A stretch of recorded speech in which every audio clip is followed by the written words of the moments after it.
What was your earliest musical experience? What's the first thing you remember hearing? Songs sung at the Presbyterian Sunday School. So hymns. Mm-hmm. Did you remember your first experience with pop music, or was Home on the Range your first experience with pop music? Home on the Range I heard at school and came to love it. But my real musical experience as a child was with Tex Ritter and other cowboy. Did you all sing cowboy songs around the house? Yes. Did Gran sing cowboy songs too? Well, Gran sang them, but it was questionable whether she could carry a tune. Could anybody carry a tune? Bobby could carry a tune. Uncle Bob. Oh, that's interesting. Who went on to be a journalist, not a singer. When did you first sense that some of these songs that you learned in school and even the songs in the church had some historical or social significance? I think with the cowboy songs, the concept of the law and the enforcement of law on the frontier was told through these songs. Billy the Kid, the holding people to account, creating a system in which people could live and we could expand this country. Was that your first sense of justice? I think you might be. The first sense of justice I had was going to work with my father and seeing the corpse in action. He was a police reporter for the Miami Herald. He also loved grand opera. How old were you when he took you to the courts? I was first about 5 years old, and he would take me to work with him oftentimes. When you first saw La Traviata in Germany as a young girl, was that your first live musical experience on that scale? Yes. And what did it feel like when you were in the audience and the music was hitting you coming off the stage? It was fascinating, and I would see dress rehearsals as well, and to see how this production developed was always fascinating. Did you ever get to see the behind-the-scenes part, or it was always Yes. You did? Yes. And how did that affect you? It was interesting to see how you put an opera together, from the smallest piece of scenery to the performers. Performers are rather grand Yes. in opera.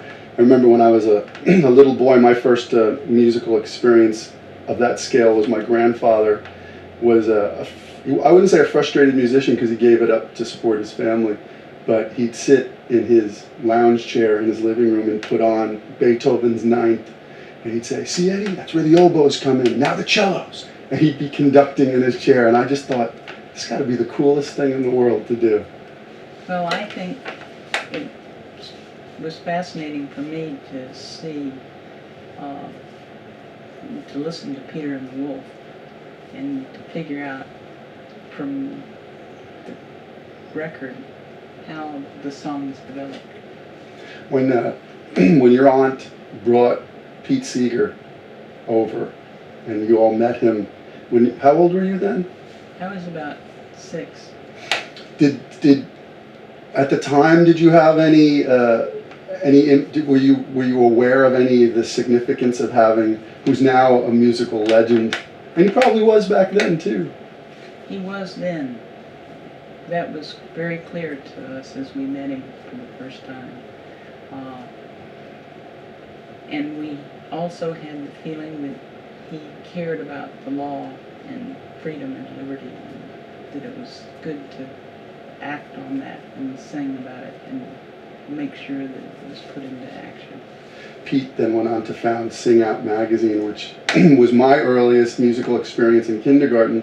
We had a very progressive teacher who decided that singing "This Land Is Your Land" and "Peg and All," which is on the Song of America, were the thing to do. And so I thought, well, everybody must have this experience. And it wasn't until putting together the Song of America I realized that not every school child has that experience to learn these songs. And could you have ever imagined back, even 10 years ago, having a collection of songs that could possibly encapsulate American history?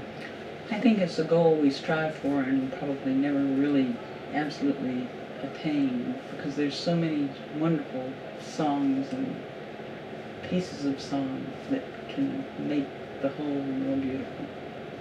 True enough. I know that I learned a great deal. I thought I knew a lot about musical history, and my friends thought I knew. They would come to me, let's ask Ed.